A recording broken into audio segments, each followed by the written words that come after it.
Hi, Maurice Kogan again, back with answer 14 of the 64 questions I cover in my PDF document, Questions and Answers for Exporters and Export Counselors. In this video, I'll cover export market research, specifically what kinds of market research would be most helpful to identify and enter best export markets, and where can I find it. Misdirected efforts are often a prime factor in export failure.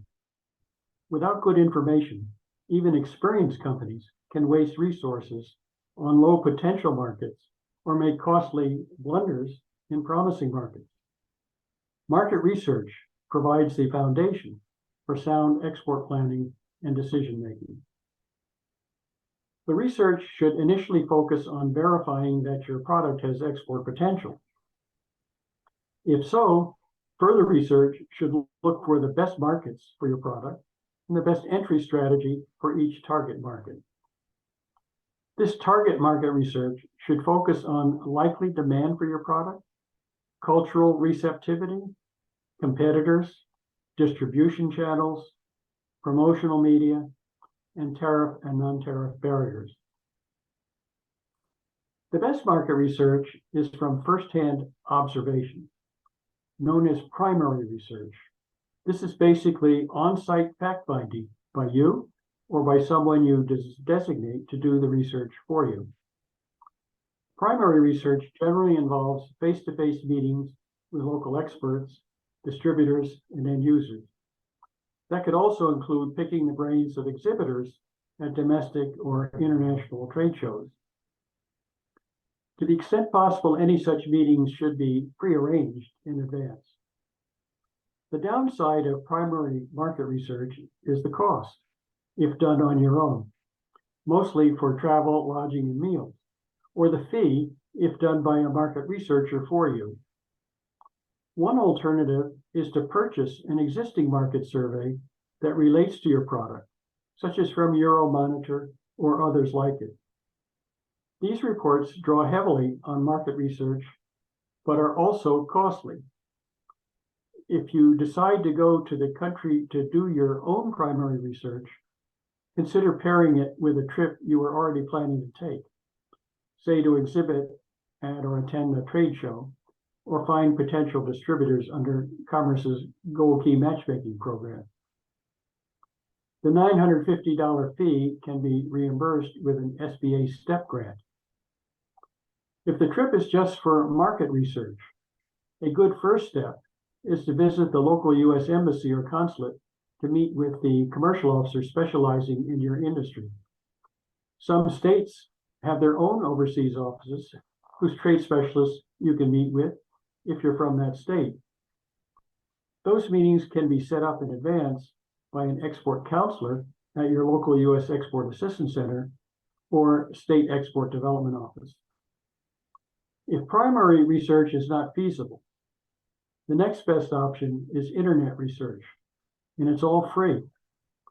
The web has almost everything you'll need for export decision-making, including trade, economic, and demographic statistics, country reports, industry-specific market surveys, and intercultural and regulatory information. Googling is one way to search online, but that can take you down multiple uncurated paths and waste time. It's much more efficient to search within the several international trade portals that have aggregated much of the needed information in one place. The three most useful such free portals are Michigan State University's Global Edge, the Commerce Department's Trade.gov, and the Trade Information Database on my own International Trade Compliance Institute site. Once you're in any of these portals, you should focus your search on the key issues that really matter for export success. Look especially for takeaways on these 6 points. 1, foreign demand for products like yours. 2, top markets for your product. 3, customer segments if your product aims at a particular demographic, such as by age, gender, or income level, or at a particular end user, such as medical facilities or utilities. 4, regulatory requirements to export your product and to get it into the target countries. That would include U.S. export controls for national security and other purposes, as well as foreign tariff and non-tariff barriers or cultural resistance. 5, best entry strategies for distributing, pricing, and promoting your product, or to adapt it to meet cultural norms or technical standards. And 6, legal protection and risk mitigation if faced with potential IP theft or demands for bribes or other corrupt acts. Now, here are 7 illustrative search scenarios to get you to the most useful information for export purposes. For each search, I also cite 1 or more online sources that I believe best hit the nail on the head. If the link is not live in the text for this video, you can do a Google search using the same wording. Okay, search 1, commodity classification. Look for the 10-digit Schedule B and 6-digit HS code for your specific product. These can be searched by keyword or category in online Schedule B and HS code databases. Search 2, trade statistics. Look for trade statistics by Schedule B or HS code that show the largest and fastest growing export destinations for your product, the largest and fastest growing importing countries, and the U.S. market share, using the same HS code. U.S. export statistics up to 10 digits are accessible from the ITC DataWeb or USA Trade Online, and foreign import and export statistics from UN Trade Statistics. Search 3, economic and demographic data. Look for countries with income levels that can afford your product and for other demographics that relate to your product, such as by age and gender, mortality, number of medical institutions, utilities, etc. The CIA World Factbook and UN data are good sources for economic and demographic data.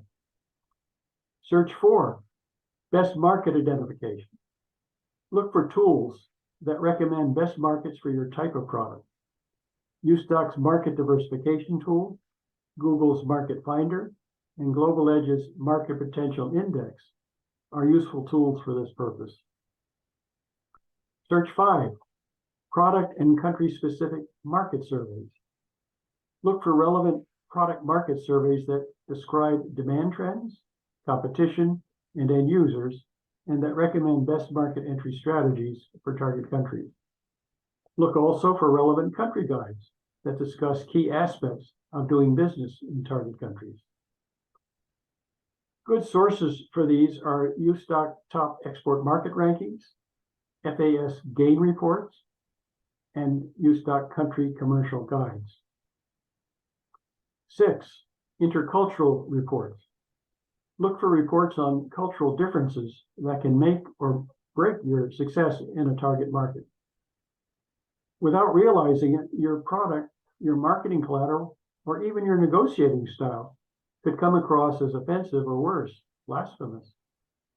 For a great source of cultural do's and don'ts in over 50 countries, see Cross-Cultural Management Guides. Search 7, trade regulations. Look for applicable U.S. export regulations for your product, especially those requiring export licenses for national security purposes or export certificates to protect public health and safety. These can be found on the websites of the enforcement agencies, such as BIS, DDTC, FDA, and USDA APHIS, as well as others. On the foreign side, look for foreign import duties on your product in any country, as well as for non-tariff barriers, NTBs, that could otherwise impede your access to target markets. You can find import duties in any country by HS code and WTO tariff schedules by country and product. For in-depth coverage of NTBs in most countries, see National Trade Estimate reports on foreign trade barriers. Well, that's it for market research. In the next video, I'll cover uses and sources of trade statistics to help identify best export markets. Thanks for listening.